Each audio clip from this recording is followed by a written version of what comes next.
I had a lot of limitations when I came into the building of the business. I wasn't even aware of them because they didn't show themselves until I was pushed to know them, right? Yep. And so I truly believe that that's been kind of like what my life work has been, is really changing them for myself and also showing people that it's possible.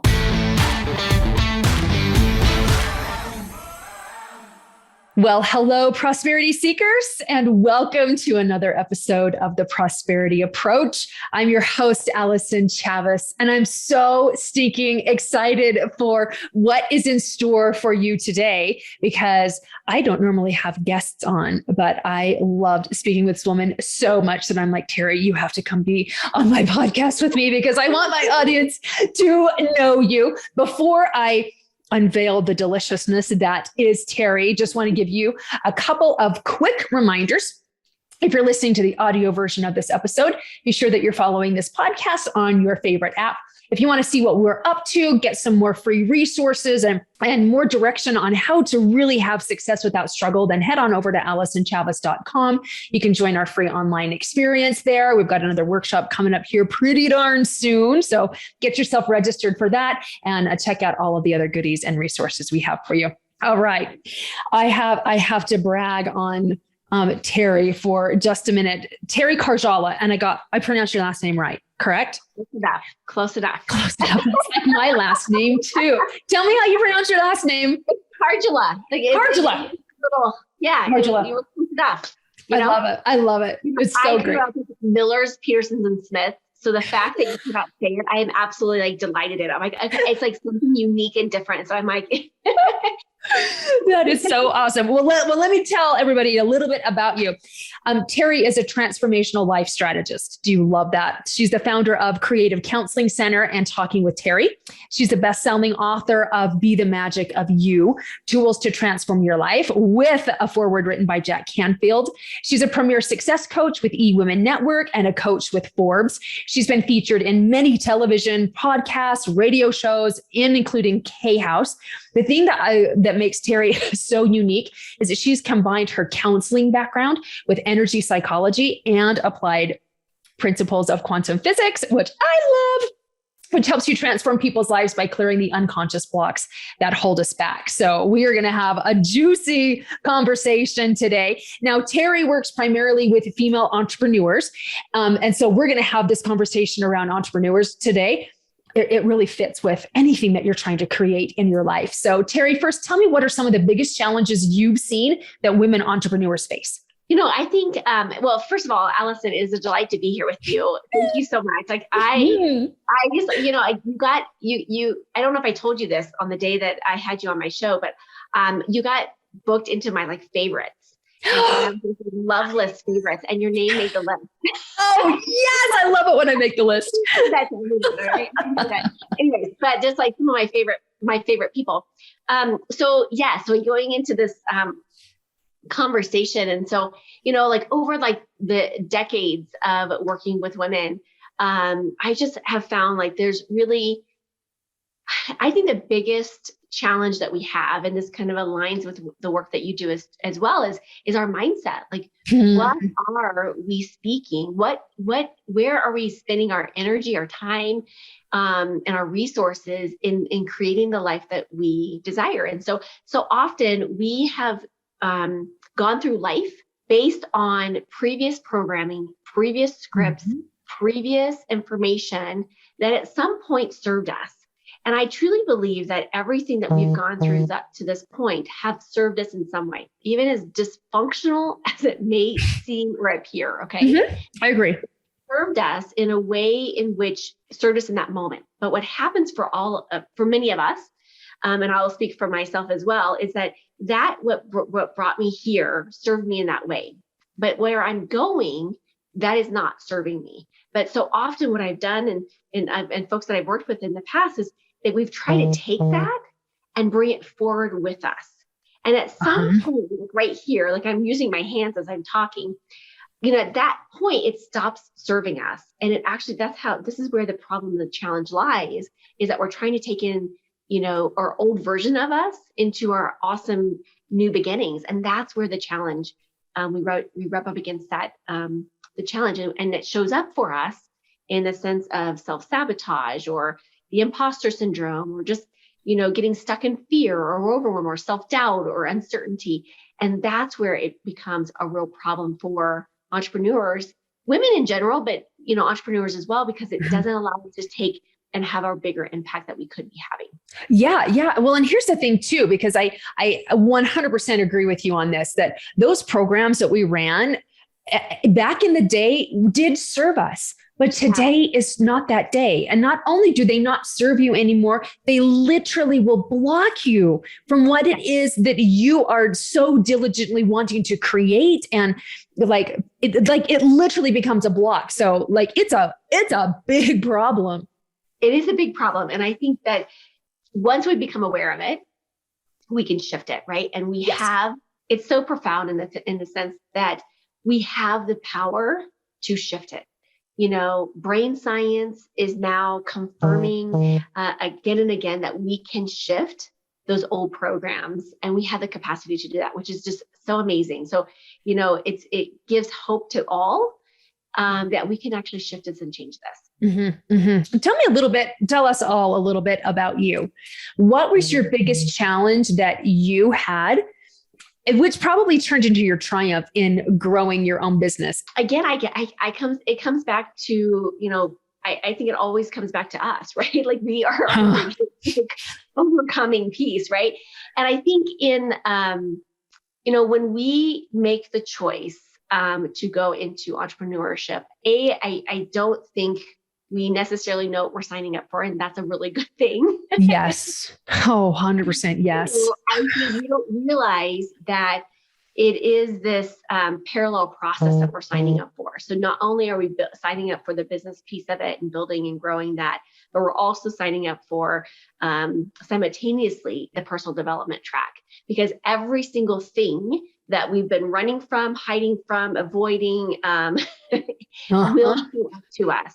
And if we don't listen to it the first time, it will show up again and again and again and again until we get it figured out. And so it becomes like that, like Groundhog's Day movie, where it's just like, okay, I've been here again.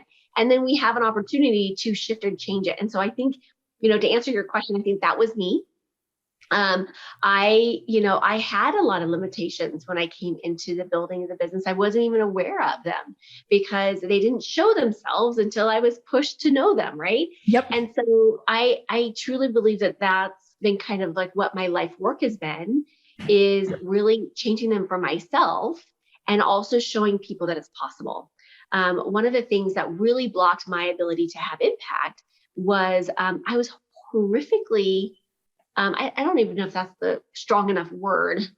I was mortified of public speaking. Oh dear. I can laugh about it now, but it's a real thing. And so, I really feel called to say, I'm really here to do bigger work and to have a bigger impact. And one of those ways in which we can do that is obviously being seen and heard. And so our message, in order to have a big impact, our message must be seen and heard by a lot of people in order to create that impact, right? Mm-hmm. And so speaking is a way to create that impact. And I always tell people, like, if you're ready to make an impact, you can't be the best kept secret. The Tony Robbins of the world, the Oprahs of the world, they're not the best kept secret. That's why we know them. That's why they're having this really powerful, influential impact on our lives and the lives of so many, because they are being seen and heard, right?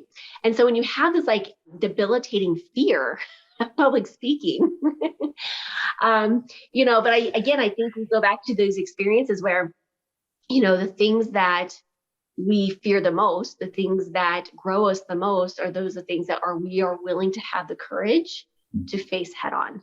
Yeah. And so I accidentally faced this head on because really quickly how I got, like, I guess, in the speaking world, they say, when did you get your speaking bug? Well, mine came to me where it was a Wednesday. My boss at the time, I was working at a company.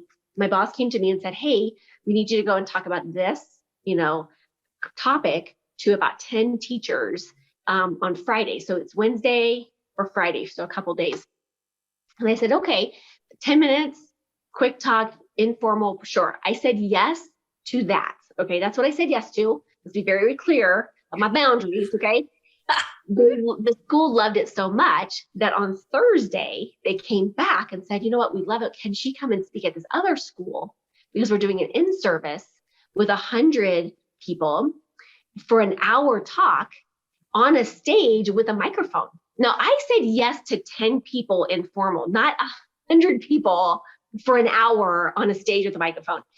So needless to say, I ended up doing that. And it was, I feel bad for the first, 10 minutes of the people. So at some point I'm going to tell the story and somebody's going to be like, that was me. I was in the audience. Horrific. A disaster. It was like a disaster, I was so nervous. All I was focused on was staying vertical and not passing out. Like that was my only target.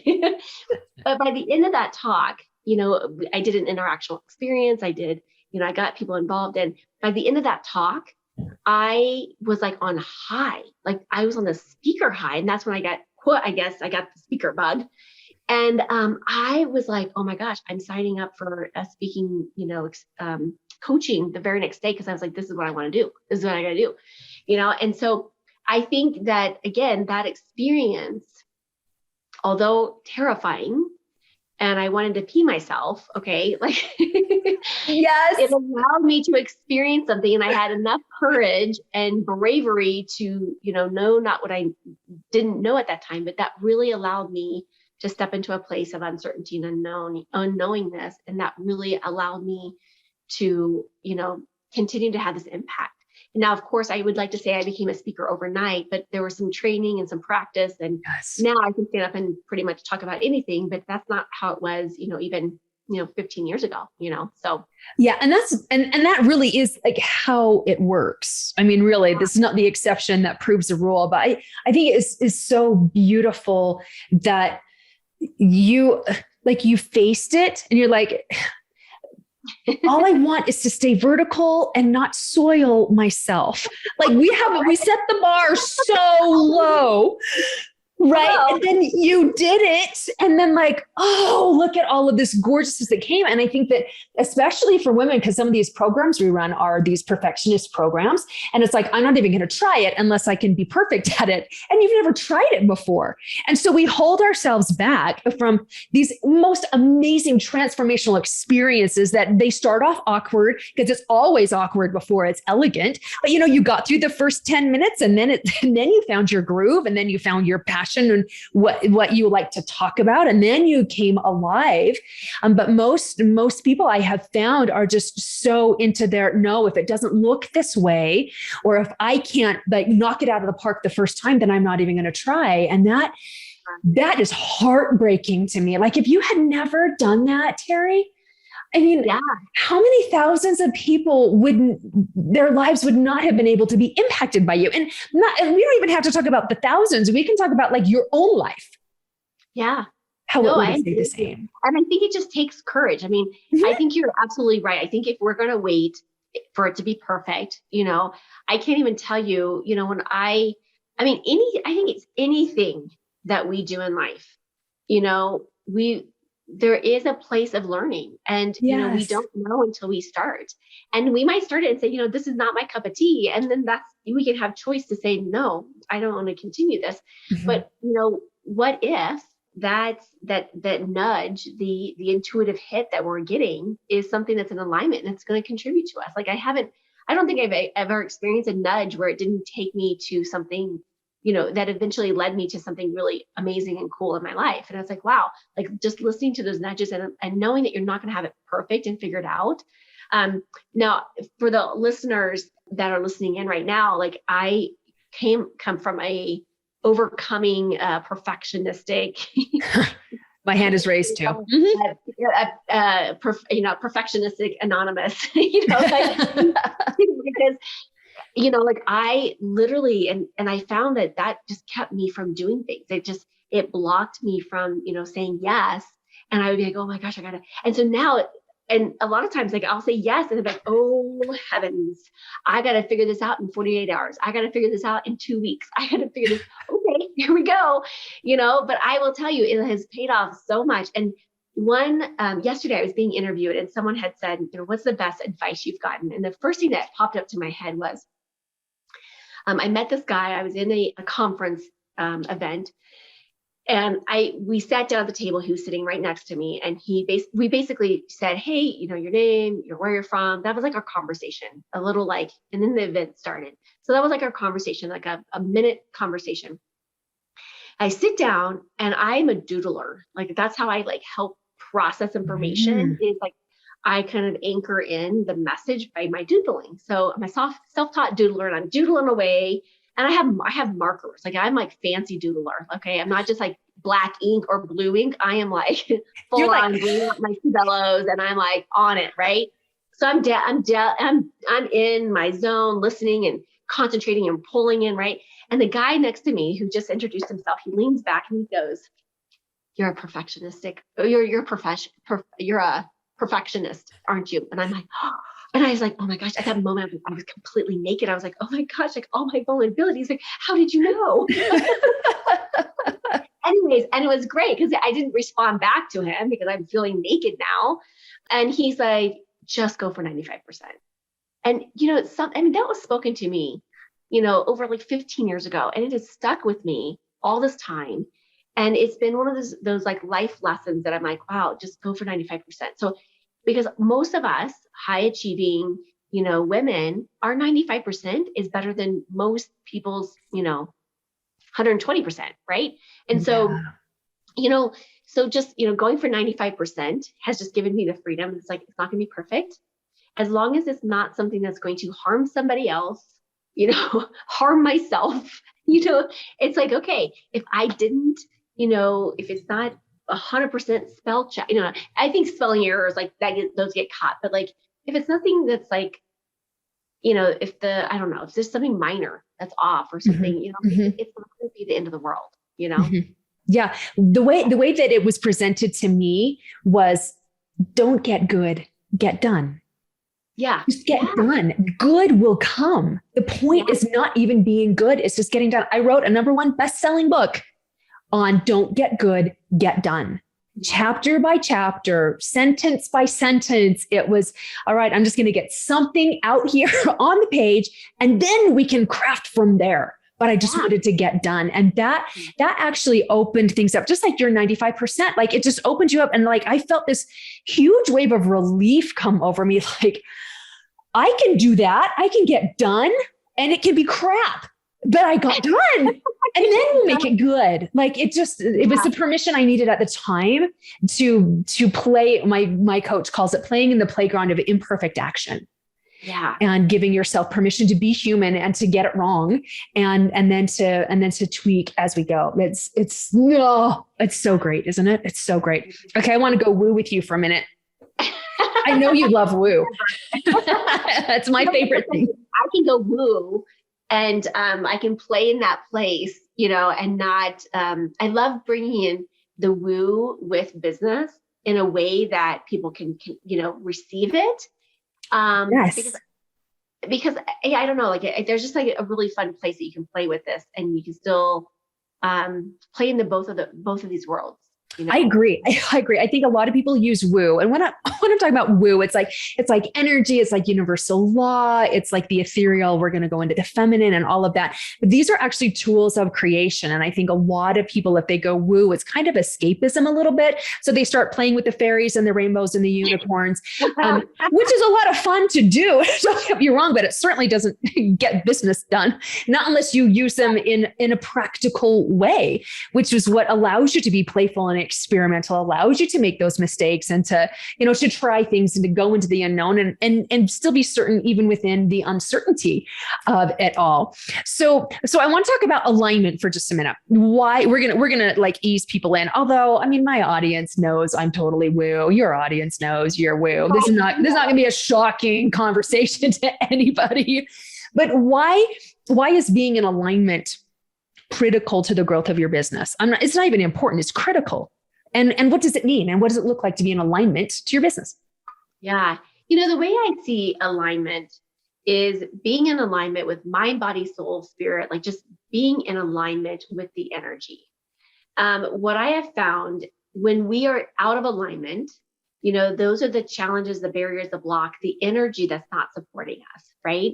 And so when we think about energy as being on a vibrational scale, we have lower vibrations and then higher vibrations. Lower vibrations being, fear, doubt, worry, insecurities, questioning.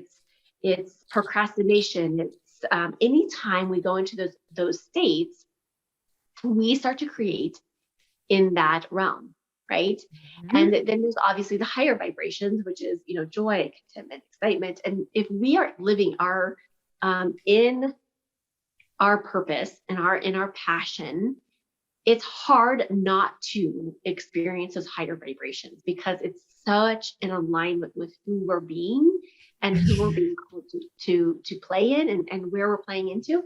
And so I think that when we're in that alignment with the energy, things start to fall into place pretty effortlessly because we are calling into speaking life into the things that we desire versus the things that we don't desire. And I always ask this question when I meet someone, it's like, what is it that you desire?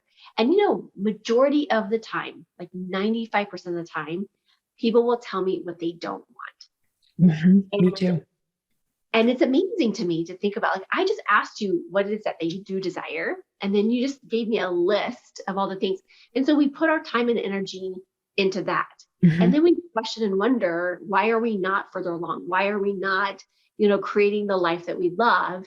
And why are we getting the same old and the same more of the stuff that we had yesterday, And, when we are in that, when we are truly in our purpose and our passion and we're living in that energy of it, it is such a powerful vibrational vibration that we're in, that it becomes the magnet, right? We become the magnet of those relationships, those opportunities, those possibilities. And it's just like, it's absolutely effortless. I'm not saying it's always going to be easy because I think, truly, we're going to have those experiences that are going to push us and it's going to take courage. I mean, standing up on a stage was not easy for me, but it's what I must, that's what I had to break through, to create my breakthrough, right? To be where I'm at today. And so, the more that we're in alignment, when we go towards those things that we desire, and there is that resistance,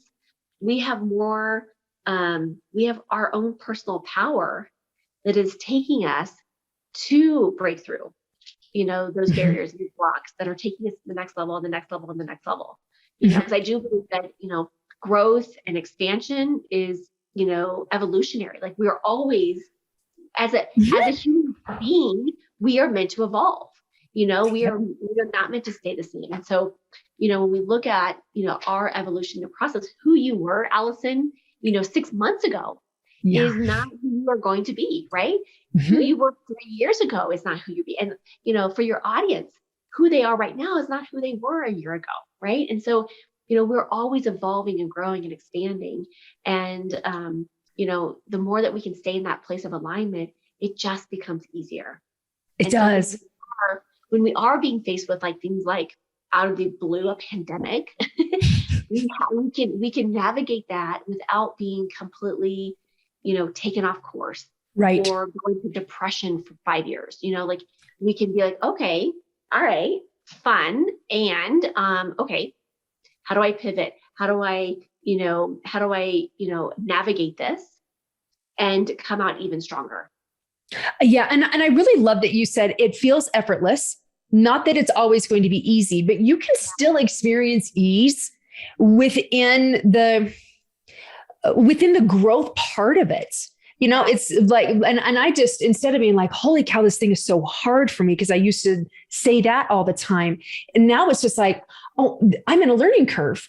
And when I will just immerse myself in the learning curve, I'll actually shorten that learning curve. And because I'm aligned with the experience that I desire, which is filled with ease, and it feels light, and it feels expansive, and whatever those adjectives are that I want to, define the experience I have within the quote unquote hard, it's just the learning curve. And I'm like, okay, yeah, I can do this. And if it starts feeling heavy, then I set it down because I know I'm not aligned any longer when it's like, oh my gosh, I'm slogging through mud here. Then I'll set it down and refresh.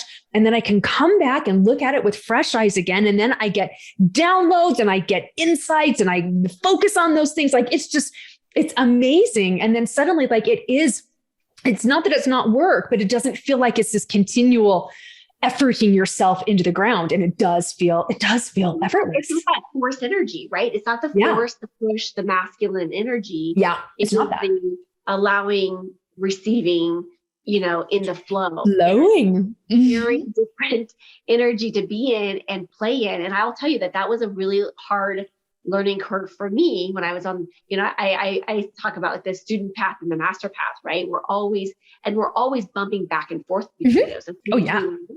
And we go into the master stage and it's like, okay, because we've integrated it, right? We've learned it, we've transformed it. Now we've integrated it and mastered it, right? And so we're always bumping through that. And doesn't make us any less than, right? Mm-hmm. I'm getting ready to sign up for some dance classes because it's about to get on. And I'm like, no, just kidding. Yes, it is. Own it, girl. And I'm like, I'm gonna be a student for a while, right? Mm-hmm. And so yes, always coming back into those, and I think that's way, life is designed for us to always be learning and expanding and growing, and and especially as for the coaches that are out there, we ourselves are always growing and expanding, so that the folks that are finding us, that are resonating with us, are now resonating, and we're almost like we are helping support their recalibration of their new level, right? And so as we grow and evolve, they're growing and evolving with us. And it's just like this recalibration, and I think that's the beauty of the work that we get to do. It is. We're having that impact. And there's like a byproduct of that, which is, raising the vibrations, not only for us but also on our planet. And I think especially the backdrop of this conversation is like, I think we need more and more people doing this work so that we can expand faster. Agreed. Oh my gosh, Teri, this has been so much fun. I knew it would go so fast and I was not wrong. I know people are going to want to know how can they find you? I know I'm like, dang, I should have done this for 45 minutes, but tell me I know people are going to want to know more about you, how they can find you, how they can follow you. So, and I know you have a freebie for us. So tell us all those good things. Yeah. So I will just put in there that, you can definitely reach me out on my website. It's Talking with Teri, that's TERI.com. That has all the information, where to find me, all the social media links. And then I do have a free webinar on there as well, so that when they pop over there, you'll get that as well. And and I think I have a freebie in there. I think probably as Master Your Mindset, there's 3 outside the box tools, which are just absolutely powerful. So grab that as a freebie as well. Ooh, I love it. And all those links are in the show notes as well. So catch that webinar Tuesdays with Teri. She does her show Talking with Teri. And then you can go to talkingwithteri.com/mindset and pick up her Mastering Your Mindset download. Oh, Teri, this has been so great. So great. Do you want to share? Is there anything else on your mind that you'd like to share with us and leave with us before we say goodbye? You know what? I just will say that, if you're hearing this, you're listening to this, just know that your time is now. There's no more waiting for the perfect time, the perfect, place. You will be guided, and just know and trust that you're on this path, and, do it before you're ready. Yes, I love that. Thank you. Thank you so much. Thank you to all of you who are listening in and watching in. And remember, until next time, prosperity becomes you. Bye-bye.